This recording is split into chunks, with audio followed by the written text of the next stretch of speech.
तस्मै श्रीगुरवे नमः।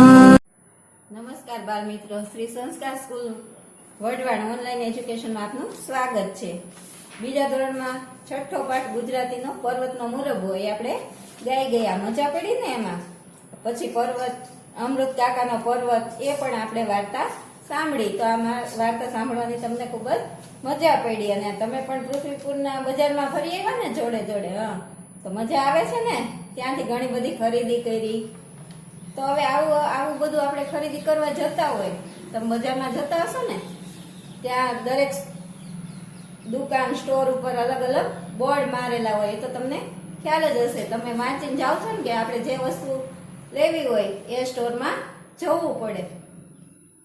તો અહીંયા આપણે છે પર્વતનો મુરબ્બો ખાવા ચાલ્યા ઉંદર ચાર. આ તો આપણે ગાઈ ગયા ને એ ગાવામાં પણ મજા પડી. પછી આ દુકાનના બોર્ડ જુઓ, ત્યાં શું શું મળતું હશે તે લખો. તો આ શું છે? જો, કૃપાળુ કિરાણા સ્ટોર. કિરાણા સ્ટોર એટલે શું તમને ખ્યાલ છે? ઘરની બધી જરૂરિયાત હોય રસોડાની બધી એમાં આપણને મળી આવે છે. ઘી, ગોળ, તેલ, અનાજ, કઠોળ, ખાંડના છૂટક વેપારી, આવું ત્યાં બોર્ડ મારેલું છે. હવે એનો સંપર્ક એટલે શું? તો એ દુકાનદારનું નામ હોય, એનું નામ લખેલું છે. એનો આપણે કઈ વસ્તુ મંગાવી હોય તો એનો સંપર્ક કરીને પણ મંગાવી શકીએ છીએ. તો સૃજન વી પટેલ એ દુકાનદારનું નામ છે. એટલે આવું બોર્ડ મારેલું હોય, જ્યાંથી તમને શું શું મળે અને એના વેપારી કોણ છે બધું, એના નામનું બધો ખ્યાલ આવી જાય. તો આ કિરાણા સ્ટોરમાં શું મળે છે? તો અહીંયા લખ્યું છે ચોખા, તુવેર દાળ, પછી મસાલા, ઘઉં, મગ, બિસ્કીટ, જુવાર, ચણા, ચોકલેટ, આવું બધું મળતું હોય છે. હવે અહીં તમને એવું કીધું કે દુકાનદારનું નામ લખો, તો તમને આ બોર્ડ વાંચ્યું ત્યારે ખ્યાલ આવી ગયો ને કે સૃજન વી પટેલ એ એનું નામ છે. તો તમારે અહીંયા લખવાનું દુકાનદારનું નામ. પછી નીચે જોઈએ તો રાજશ્રી મોબાઈલ આપેલો છે. તો ત્યાં શું હોય? આવી રીતે બોર્ડ મારેલું હોય તો બધાને ખ્યાલ આવી જાય કે અહીંયા આપણને મોબાઈલ મળશે. પછી એ બોર્ડમાં લખેલું છે કે દરેક કંપનીના નવા જૂના મોબાઈલના કવર, ગ્લાસ મળશે, નવા સિમ કાર્ડ મળશે, રિચાર્જ કરી આપવામાં આવશે. સંપર્ક જુઓ તો સૂર્યપ્રકાશ પરમાર અને મોબાઈલ નંબર 22222. આવી રીતે આપેલો છે. તો આવી રીતે બોર્ડ મારેલા હોય ત્યાંથી આપણને ખ્યાલ આવી જાય કે આ તો મોબાઈલની દુકાન છે. તો હવે આપણે જોઈએ કે આ દુકાનમાં શું મળશે. તો મોબાઈલની દુકાને જાઓ તો ત્યાં શું મળે? તો બેટરી હોય, મોબાઈલના ગ્લાસ, જૂના મોબાઈલ મળી જાય, એમાંથી નવા મોબાઈલ, સિમ કાર્ડ, રિચાર્જ કરી આપવામાં આવે, આવું બધું ત્યાં થાય છે. અને આ દુકાનદારનું નામ શું છે? તો તમે બોર્ડમાં વાંચી લીધું છે, સૂર્યપ્રકાશ પરમાર. અને એનો ફોન નંબર પણ અહીંયા તમારે લખી નાખવાનો, ઉપર આપેલો છે ને એ જ તે. હવે અહીંયા આવ્યું કૃષ્ણા સ્વીટ માર્ટ. સ્વીટ માર્ટમાં શું મળે? બધું સ્વીટ એટલે મીઠું મીઠું. આ બોર્ડ જોઈને તો તમને મોઢામાં પાણી જ આવી ગયું હશે. બધી મીઠી મીઠી વસ્તુ મળે છે ને. તો મોતીચૂરના લાડુ, મોહનથાળ, રસગુલ્લા, કાજુ કતરી, જલેબી, પેંડા, મથુરાના પેંડા, માવો, બરફી, કાજુ કતરી, શ્રીખંડ પ્રસંગમાં ઓર્ડર લેવામાં આવશે. આવું બોર્ડ મારેલું છે. આપણે ઘરે કઈ પ્રસંગ હોય તો આપણે એને સીધું ઓર્ડર આપી શકીએ કે અમારે આટલી વસ્તુ જોઈએ છે. તો આનો એ ઓર્ડર આપવા આપણે સંપર્ક કરવો હોય તો એમનું નામ લખેલું છે પરેશભાઈ શેઠ, તો અહીંયા લખવાનું છે. અને એમનો નંબર પણ અહીંયા આપેલો છે. તો એ આપણે નંબર લગાવી અને ફોન કરી શકીએ. તો તમે બજારમાં નીકળો એટલે આવી બોર્ડ બધા જોતા જજો. હવે આ સ્વીટ માર્ટમાં શું મળે એ આપણે અહીંયા લખીએ.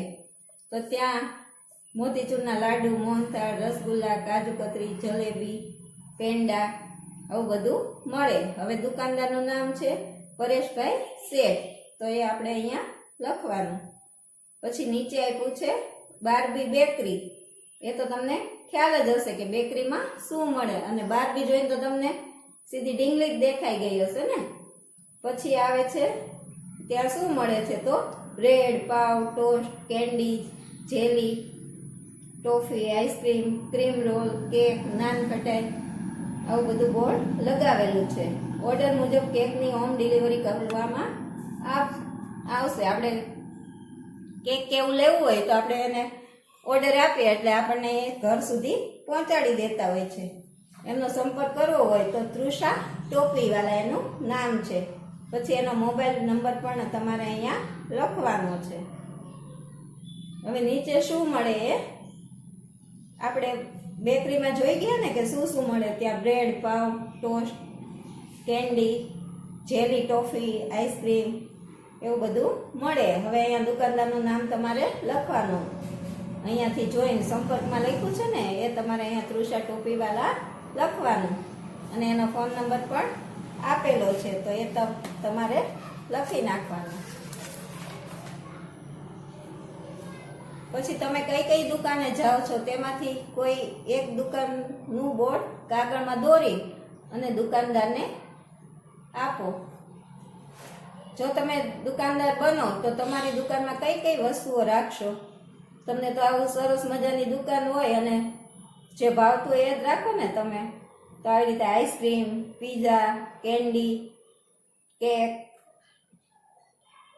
શ્રીખંડ, ગુલાબજાંબુ, કચોરી, બર્ગર આવી બધી વસ્તુ તમે રાખો. બરાબર ને?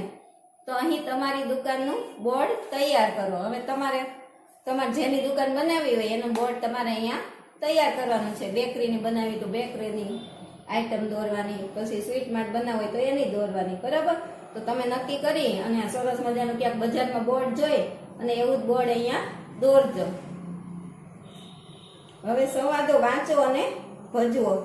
તો વિક્રમ કહે ગરમ ગરમ સમોસા છે? તો દુકાનદાર કહે ના ભાઈ, સમોસા ખલ્લાસ, કચોરી છે, ખમણ છે, ભજીયા છે. તો વિક્રમ કહે ભજીયાનો શું ભાવ છે? તો દુકાનદાર કહે 20ના 100 ગ્રામ. તો વિક્રમ કહે ને ચટણી? તો દુકાનદારે કીધું કે ચટણી ફ્રી. તો વિક્રમ કહે તો એકલી ચટણી આપો. વિક્રમભાઈ તો બહુ હોશિયાર હતો, એણે તો ફ્રીમાં ચટણી માંગી લીધી. હવે બીજું જોઈએ. અર્ચના છે. અર્ચના કહે પેન્સિલ આપો. તો દુકાનદાર કહે કેટલા વાળી? તો અર્ચના કહે 2 રૂપિયા વાળી. તો દુકાનદાર કહે આ લો પેન્સિલ, તેનાથી સરસ લખાશે. તો અર્ચના કહે તો બીજી આપો, મારે તો ચિત્ર દોરવું છે. લખાશે અને ચિત્ર દોરાશે એ બે એકથી જ થતું હોય તો પણ એણે એમ કહી દીધું કે બીજી આપો. પછી ચાલો ગીતડું ગાઈએ, બરણીનો મુરબ્બો ખાવા. તો તમે આ સરસ મજાનું ગીતડું ગાજો અને તમારા મમ્મી પપ્પાને ગાઈને સંભળાવજો. હવે વર્ગમાં બજાર. શાકભાજીની દુકાનદારની ચીઠીઓ. હવે તમે આવો એટલે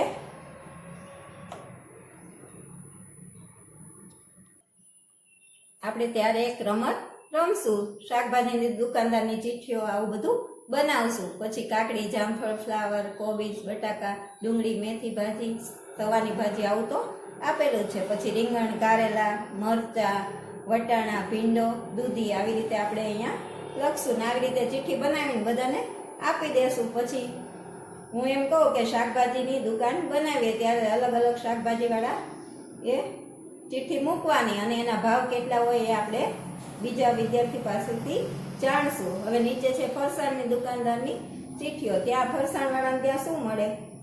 તો તીખી સેવ, ચવાણું, મોળી સેવ, બરફી, પેંડા, ખાખરા, ગાંઠિયા, જલેબી, સોનપાપડી, કાજુ કતરી, મોહનથાળ. હવે લાડવા, મગસ, ગુલાબજાંબુ, રસગુલ્લા આ બધું તમને ભાવતી હોય એ તમે અહીંયા લખી શકો છો. પછી સ્ટેશનરીની દુકાનદારની ચીઠીઓ. તમે સ્ટેશનરીની દુકાને જાઓ છો ને કંઈ પણ પેન્સિલ ને બધું ખરીદવું હોય તો ત્યાં શું મળે? તો 100 પેજની નોટ છે, 200 પેજની નોટબુક, લોંગ બુક, વાર્તાની ચોપડી, ચિત્રકળા, sketch book, pencil, ball pen, sketch pen, મીણિયા કલર, વોટર કલર, ફૂટપટ્ટી, કંપાસ બોક્સ, સ્કૂલ બેગ આવું બધું મળતું હોય છે ને. તો તમારે એમાં હજી બીજી શું વસ્તુ મળે એ વિચારવાનું. રબર મળે, વોટર બેગ મળે, સ્વાધ્યાય પોથી મળે, આવું બધું અહીંયા લખવાનું. હવે આપણે અમૃત કાકાનો પર્વત ફકરો વાંચી અને તેમાં આવતા નામ લખો અને મોટેથી વાંચો. તમે અમૃત કાકાનો પર્વતમાં જે નામ આવે છે એ બધા તમારે અહીંયા લખવાના છે. એક હર્ષવર્ધન તો લખેલું જ છે, પછી હર્ષદભાઈ, પ્રેમીલાબેન, તૃપ્તિ, આર્યન, શકરાભાઈ, ચંદ્રકાંત, રાકેશભાઈ, મૃગેશભાઈ, આવી રીતે બધા તમે નામ અહીંયા લખી નાખવાના. હવે આપણે અહીંયા તમારો શિક્ષક બોલે તે શબ્દ લખો. જો અમે બોલીએ એ તમારે અહીંયા લખવાનું છે. પણ આપણે શ્રુત લેખન કરીએ તો ઘણા બાળકો ભૂલ કરતા હોય છે. તમને એમ કહીએ કે પ્રકાશ લખો તો તમે પર-કાશ એવી રીતે લખતા હોય છે. પણ આપણે સાચું લખવું હોય તો કેવી રીતે લખાય? પ્રકાશ એમ. અહીંયા જેવી રીતે આપણે આપ્યું છે આશીર્વાદ, તો એ પેલું છે એ ખોટું છે. શ્રુત લેખન કરાવીએ તો ત્યારે તમારી ઘણી ભૂલો થતી હોય છે. પણ અહીં સુધારીને શું આપ્યું છે? આશીર્વાદ. એવી રીતે બીજું આપ્યું છે કૃત્રિમ, તો આપણે આવી રીતે કૃત્રિમ લખાય નહીં. કૃત્રિમ લખવું હોય તો બાજુમાં આપ્યું છે એ સાચું છે, ક્રુ લખવું પડે. એવી રીતે આપણે ઘણા બધા શબ્દ ગોતી અને તમે આવો ત્યારે હું શ્રુત લેખન કરાવીશ. એમાં તમારી શું શું ભૂલ થાય છે એ બધું તમને માહિતી આપીશ અને તમારી ભૂલો સુધારીશ. પછી ચાલો ગીતડું ગાઈએ. બરણીનો મુરબ્બો ખાવા ચાલ્યા ઉંદર ચાર. આ ગીત ગાવાની તો બધાને ખૂબ જ મજા પડે છે. આ તમે અહીંયા આવો ત્યારે આપણે ગીત સાથે ગાઈશું અને ખૂબ જ મજા કરીશું. બપુએ લખેલા વાક્ય પર મુરબ્બો પડ્યો તેને તે વાક્ય ફરી લખવામાં મદદ કરો. જો આણે વાક્ય લખેલા છે પણ એના ઉપર મુરબ્બાના છાંટા ઉડ્યા છે, તો આવી રીતે છે તો પણ તમારે બરાબર વાંચી અને તે સારા અક્ષરે સરસ મજાનું 2 લાઈનમાં જે રીતે આપેલું છે એ રીતે અક્ષર અડાડી અને આ બધા વાક્ય તમારે અહીંયા લખવાના છે. આ તમે ગૃહ કાર્યમાં કરી નાખજો. ચલો બાળકો, તો તમને મજા પડી ને? હવે તમને બધો ખ્યાલ આવી ગયો હશે. હવે તમે જ્યારે પણ બજારમાં નીકળો ત્યારે બધા દુકાનના બોર્ડ બરાબર જોઈ અને ચેક કરજો. કઈ દુકાને શું શું મળે એ આપણે માહિતી આપણે સ્કૂલમાં આવે ત્યારે હું તમને બધાને પૂછીશ અને તમે બધા આવી જાણકારી વધારે મેળવજો. થોડું તમારા મમ્મી પપ્પાને પૂછજો. આવી રીતે તમે બધી માહિતી મેળવજો.